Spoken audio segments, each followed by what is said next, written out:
A comienzos del siglo XX, Estados Unidos era un lugar violento e impredecible. El presidente Theodore Roosevelt lo sabía muy bien. Había asumido el puesto a los 42 años, luego de un hecho trágico. El presidente del que era vice, William McKinley, había sido asesinado en septiembre de 1901. El responsable fue Leon Czolgosz, un conocido anarquista que al poco tiempo sería condenado y ejecutado. Pero esa condena no resultaba suficiente. Roosevelt no se sentía a salvo y era consciente de que el pueblo estadounidense tampoco. La amenaza venía de los grupos anarquistas, pero también de otros criminales que la policía nunca lograba detener. Al mismo tiempo, la corrupción se había impregnado en los espacios de poder e influencia. Roosevelt siempre se había preocupado por la seguridad y se preocupó en fundar organizaciones que tomaran registros de delincuentes y extremistas, pero no lograba revertir la creciente locura que parecía apoderarse del país. En 1908 comprendió que debía ir más allá y tomó una decisión fuerte. Pero no nos adelantemos. ¿Cómo se creó el FBI? ¿Quiénes fueron las figuras que estuvieron detrás de su creación? ¿Por qué muchas de ellas estuvieron envueltas en grandes polémicas? Bueno, para contestar estas y otras preguntas vamos a remontarnos hasta el 26 de julio de 1908, el día que se creó el FBI. El nacimiento del FBI tiene como una de sus figuras claves a Charles Joseph Bonaparte. Su apellido remite a Napoleón Bonaparte y de hecho era sobrino nieto del militar y mandatario de Francia. Pero Charles nació en Maryland en 1851, en una rama de la familia que no aceptaba títulos. Aún así, estudió en una escuela francesa y hablaba el idioma con destreza. Sin embargo, nunca dejó de identificarse con su patria. Desde joven demostró ser un individuo recto, con ganas de contribuir en la sociedad. Se formó como abogado en la Escuela de Leyes de Harvard. A los 24 años ya estaba ejerciendo, pero descubrió que su esencia bondadosa y moral entorpecía su desempeño. A veces se necesitaba mentir u ocultar la verdad, pero él se negaba a hacerlo y por este motivo perdía grandes cantidades de dinero. Cuando las posibilidades de ganar un juicio eran mínimas, optaba por no cobrar honorarios de los clientes que estuvieran en una mala situación económica. De esa manera dejó pasar muchas oportunidades que podrían haberle reportado prestigio y al menos una pequeña fortuna. Eso no le importó. Prefería vivir modestamente y era feliz trabajando en lo que consideraba causas justas. Un contraste fuerte con el pasar cómodo de sus antepasados. Por otra parte, sentía rechazo a la tecnología. Eligió no instalar líneas eléctricas en su casa y prefería trasladarse con un carruaje tirado a caballos. La vida de Charles Bonaparte transcurría sin sobresaltos, por el camino de lo predecible, hasta que comenzó a demostrar que tenía ambiciones. Impulsó reformas municipales y nacionales y en 1881 integró la National Civil Service Reform League, una organización que perseguía a los funcionarios federales corruptos. Llegaría a ser presidente de aquella iniciativa. Fue allí donde Bonaparte conoció a Roosevelt, quien sería el responsable de cambiar su vida y la de todo Estados Unidos. Para comienzos del siglo XX, Bonaparte se estaba convirtiendo en una personalidad respetada del ámbito de la política. Su desempeño en la National Civil Service Reform League causó una gran impresión dentro del estado de Maryland. Hasta fue tenido en cuenta como uno de los candidatos para las elecciones presidenciales de 1904. Recibió una amplia cantidad de votos, lo que confirmaba la reputación que se había ganado entre los pobladores. Por esa época recibió una oportunidad desde Washington. Roosevelt, su otrora colega y ahora presidente, le ofreció ser secretario de Estado para la Marina. Bonaparte quedó sorprendido, ya que deseaba ser fiscal general. El mandatario le explicó que primero debía ganar experiencia administrativa. El abogado idealista aceptó el puesto y empezó a empaparse de la política de las grandes esferas. Debido a su buen trabajo, Bonaparte consiguió ser designado fiscal general en diciembre de 1906. Ahora contaba con la autoridad para ir contra quienes alteraran las leyes federales. Pronto dejó en claro que no le temía a nadie ni a nada, incluyendo el monopolio petrolero. Se encargó de enjuiciar a John Davidson Rockefeller, que era uno de los empresarios más poderosos de Norteamérica. Si bien aquel triunfo tuvo un desenlace ambiguo, repercutió en la sociedad y posicionó a Bonaparte como un paladín. Contaba con el apoyo del presidente y del pueblo y estaba listo para ir por más. En 1908 Roosevelt se contactó con él con una nueva misión, una misión que cambiaría la historia de la seguridad del país.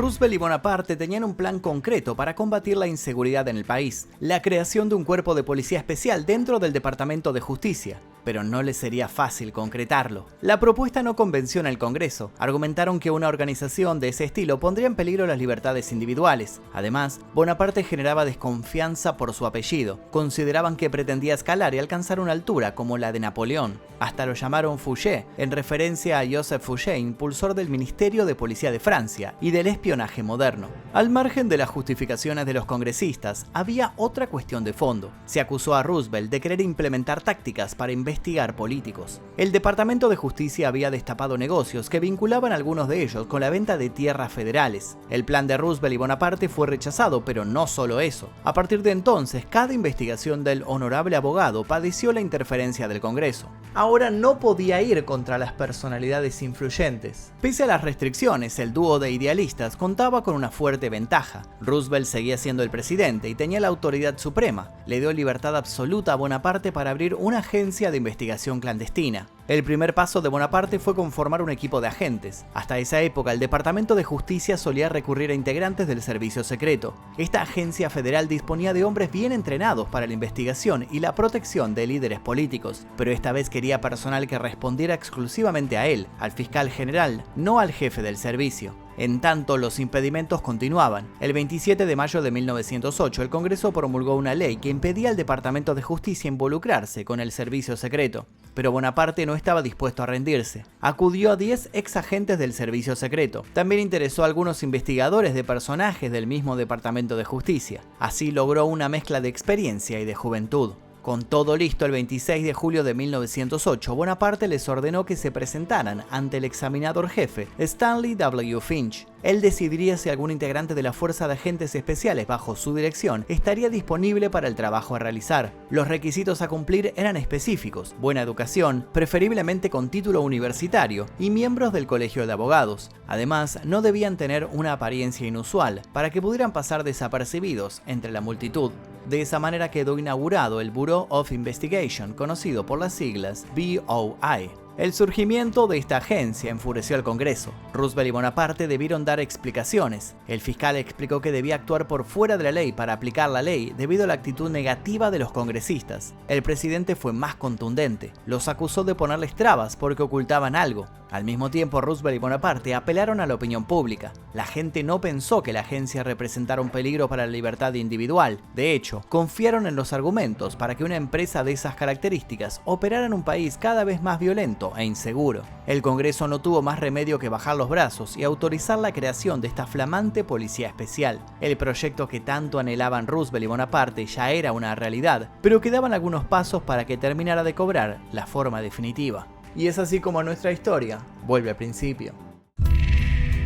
En sus primeros tiempos, el BOI se enfocó en los delitos considerados menores. Intervino en violaciones de leyes del ámbito bancario, quiebras, fraudes y monopolios. En cada caso, los agentes demostraron eficiencia y compromiso. Todos respondían a Bonaparte. Gracias a los primeros logros, en 1910 comenzó a tener una influencia crucial. En junio de aquel año se aprobó la Ley Mann, o Ley de Tráfico de Esclavos Blancos. Resultó fundamental para detener el tráfico de mujeres con fines inmorales. A los años siguientes, el BOI creció sin pausa. La cantidad de agentes aumentó a 300 y a su vez incorporaron a otros 300 empleados que servían de apoyo. También cobraron forma las jerarquías. Finch fue ascendido a comisionado de violaciones de la ley sobre esclavitud blanca. En tanto, el ex examinador especial, A. Bruce Bielaski, pasó a ser el nuevo jefe de la Oficina de Investigaciones. La agencia contaba con oficinas en las principales ciudades, aunque sumó más en la frontera con México. Allí podría tener un control del contrabando y hacer tareas de espionaje vinculadas a la Revolución Mexicana.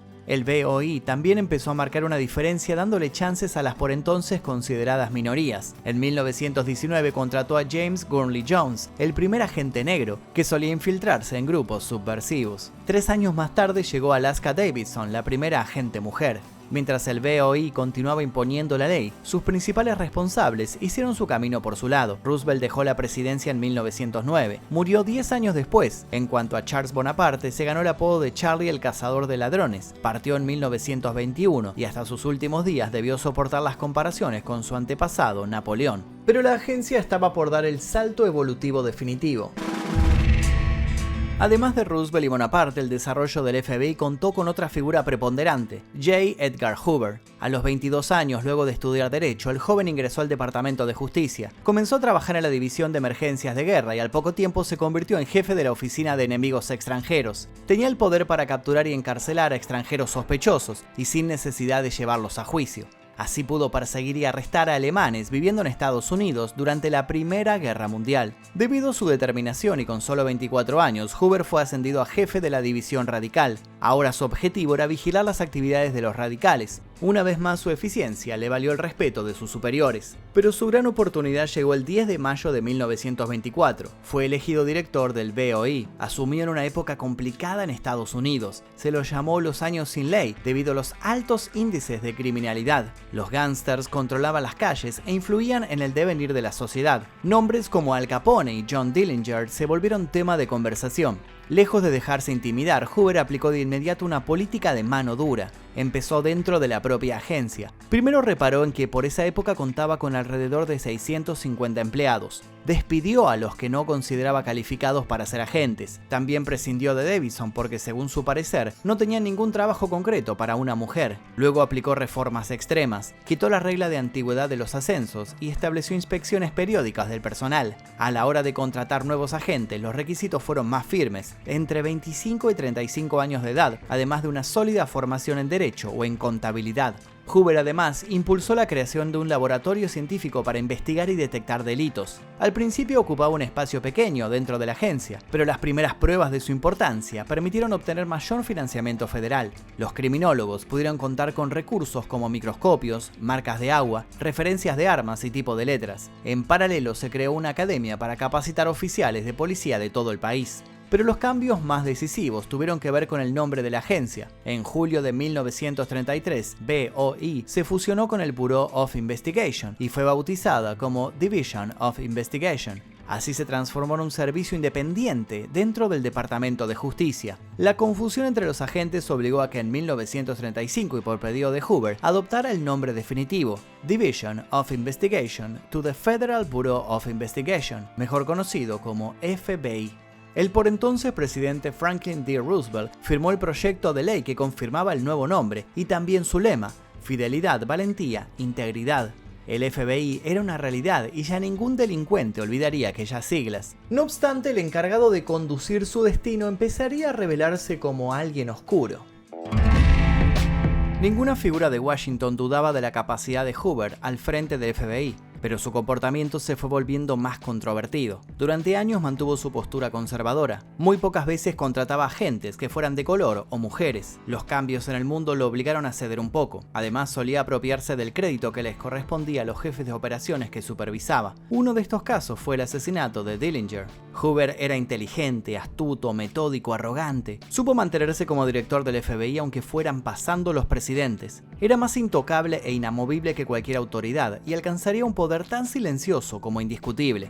Como se desprende por lógica, supo alcanzar un nivel de impunidad superior al de cualquier mandatario. A partir de la Segunda Guerra Mundial estuvo involucrado en el Proyecto Venona, un programa de contraespionaje creado por el Servicio de Inteligencia de Señales del Ejército de Estados Unidos. Resultó útil para descifrar mensajes secretos de la Unión Soviética. Hoover estuvo informado de los detalles más delicados, pero no los compartió con las altas esferas. En 1941 también ocultó datos obtenidos por un agente doble serbio, que podría haber anticipado el ataque a Pearl Harbor. Distinta fue su actitud a la hora de autorizar campos de concentración para japoneses y descendientes de ellos que estuvieran en suelo norteamericano. Por otra parte, Hoover negó la existencia de la mafia, un gesto llamativo teniendo en cuenta que varias figuras del crimen organizado estaban alcanzando un estatus estelar y se beneficiaban de la ley seca. Algunas teorías apuntan que el responsable máximo del FBI estaba siendo extorsionado por Meyer Lansky, uno de los pesos pesados del crimen organizado. Al parecer, este último poseía fotos comprometedoras de Hoover junto a su protegido, Clyde Tolson. También se especuló sobre su vínculo con Frank Costello, otro capo mafia por medio del ámbito de los juegos y las apuestas. Aunque se había originado un mito oscuro a su alrededor, Hoover se mantuvo activo. Su rechazo al comunismo no era ningún misterio y durante la Guerra Fría se enfocó en detectar toda actividad subversiva. Para esto puso en marcha COINTELPRO, un programa de contrainteligencia. De esta manera persiguió y desacreditó a grupos marxistas y socialistas, pero también a movimientos por los derechos civiles. Los blancos predilectos de los ataques fueron las feministas, los negros, los latinos y los estudiantes que protestaban contra la guerra de Vietnam. También elaboró una lista de personalidades sospechosas de oponerse al sistema, como Martin Luther King, Albert Einstein y el dramaturgo Norman Mailer. Puso énfasis en celebridades de Hollywood, en especial Jean Sever, actriz que fue acechada por su vínculo con integrantes de los Panteras Negras. J. Edgar Hoover siguió llevando al destino del FBI hasta el 2 de mayo de 1972. Ese día, un ataque cardíaco lo fulminó estando en su casa en Washington. Luego de su muerte, comenzaron a ver la luz los documentos que probaban su cuestionable labor. Aún así, políticos y periodistas no dejaron de reconocer su costado más profesional, que habría consagrado al buró. El FBI surgió gracias a hombres idealistas, decididos a combatir el crimen con recursos inauditos, pero siempre al amparo de la ley. Su propio surgimiento parecía digno de un thriller político. Más tarde quedó asociado a hazañas memorables y al impulso de grandes adelantos para la lucha contra el crimen, pero también a movimientos que generaron controversias varias. Todo esto llevó a que ganara un lugar de privilegio en la cultura pop. Aunque muchas de las funciones del FBI son únicas, sus actividades en apoyo a la seguridad nacional son comparables a las del MI5 británico, el GCSB neozelandés y el FSB ruso. A pesar de su enfoque nacional, el FBI también mantiene una importante presencia internacional, operando 60 oficinas de agregados legales y 15 suboficinas en embajadas y consulados de Norteamérica en diferentes partes del mapa. Los sucesivos directores contribuyeron a mejorar su imagen, lo que no quita que siga despertando sospechas. Aún así, el FBI continúa siendo el organismo de seguridad más reconocido de Estados Unidos y quizás del mundo. ¿Qué misiones deberán enfrentar los agentes del FBI en un futuro? ¿Qué nuevos desafíos los esperan? ¿Lograrán tener éxito? ¿El caótico mundo en el que vivimos terminará por darle nuevos matices a este y otros organismos? Solo el tiempo lo dirá.